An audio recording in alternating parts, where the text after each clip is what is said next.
Magandang umaga mga plantera. Ayan, ito yung ating patola. Bagong talbos po, bagong mga dahon. Ayan. Ayan, meron na rin po doon sa may mango natin. Andito po ako sa may malapit sa bubong. Ayan po sa baba. Ayan. Ayan, may balag po yung ating patola.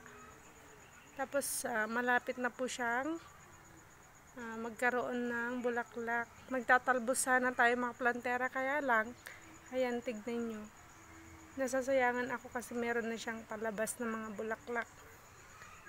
Hanggang dun mga plantera yung ating balag. Ayan, ito po ay nagkaroon ulit ng mga sanga-sanga dati. Kala ko mga matay na, pero ayan, natubo ulit siya. Ayan siya mga plantera.